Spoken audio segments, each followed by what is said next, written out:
2 सितंबर को सरगुजा के प्रतापपुर अंबिकापुर मार्ग स्थित ग्राम खड़गुआ का यह दृश्य आपको याद होगा। जन खबर 36 ने सबसे पहले इस खबर को दिखाया था। खेत में युवती 3 शिवलिंग की पूजा कर रही है। उसका दावा था कि सपने में उसे भगवान शिव ने स्वयं यह प्रेरणा दी, जिससे वह खेत में आकर शिवलिंग की खोज की। आज यहाँ अस्थायी पूजा के लिए टेंट बन गया है। ग्रामीण यहाँ पूजा अर्चना के लिए जुट रहे हैं और युवती के दावे पर भरोसा कर कह रहे हैं कि यहाँ पे स्थायी पूजा स्थल बनाया जाएगा। खेत भी युवती के परिजनों का ही है, इसलिए किसी को कोई आपत्ति नहीं है, मगर प्रशासन अब तक यहाँ नहीं पहुँची है। युवती का दावा है कि यह सब सपने में भगवान शिव की प्रेरणा से हुआ, जिसने उसे यहाँ पे आकर बरसते पानी में गड्ढा खोदने की प्रेरणा दी और सपने के मुताबिक यहाँ 3 शिवलिंग निकले।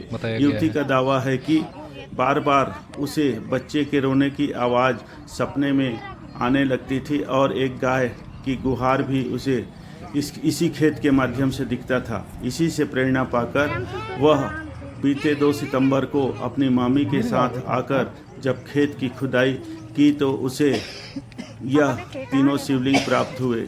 इसे वह प्रभु की प्रेरणा मान रही है और ग्रामीण भी उस पर पूरी तरीके से भरोसा कर रहे हैं। युवती का कहना है कि 1 साल पहले वह इस गांव में आई थी। कौन देख रही सबसे पहले यहाँ शिवलिंग? अच्छा, आप कैसे आप कहाँ से हैं? अरे मैं हूँ मोहनपुर से। मोहनपुर छपरा। हाँ, और मैं इधर कभी नहीं आती हूँ, मतलब 1 साल बाद छठ में पिछले साल आई थी और यहाँ तो कभी आई ही नहीं थी मैं। तो मतलब सिर्फ देखी नहीं मैं, मेरे को रोने का आवाज सुनाई दे रहा था। कहाँ से? मतलब ऐसा लगता नहीं कोई बच्चा रो रहा है, तो वो मेरे को एकदम सुनाई देता था कि रो कौन रहा है करके। और मतलब गाय तो दिखते थे मेरे को और जो छोटा छोटा बच्चा मतलब बच्चा दिखते थे और रोने का आवाज सुनाई देता था, बस इतना ही। तो मैं ना मतलब रात से मैं बहुत ज्यादा व्याकुल हो गई, बहुत ज्यादा व्याकुल हो गई। तो मैं सुबह में घर वालों को फोन लगाई कि वहाँ पे कोई बच्चा फेंक दिया है शायद, जाइए देखिएगा। तो फिर उन लोग बोलते हैं कि नहीं हम लोग कहाँ। तो मैं अपनी मामी को बोलती हूँ मामी चलिए, एकदम घूमने के जैसे नहीं। तो हम लोग आए तो हम लोग यहाँ बैठे, तो मेरे को लगता था, मेरे को लगा यहीं पर रो रहा है। तो मैंने उनको बोलती हूँ आप खोदिए, वो बोलती है मैं खोदूँ। वो आधा खोदी तो नहीं दिखा, फिर मैंने पूरा खोदा तो ये तीनों, बस इतना ही है। मैं सिर्फ रोने का देखी हूँ। तो आपकी मामी का घर कहाँ है? यही है खड़गांव। खड़गांव।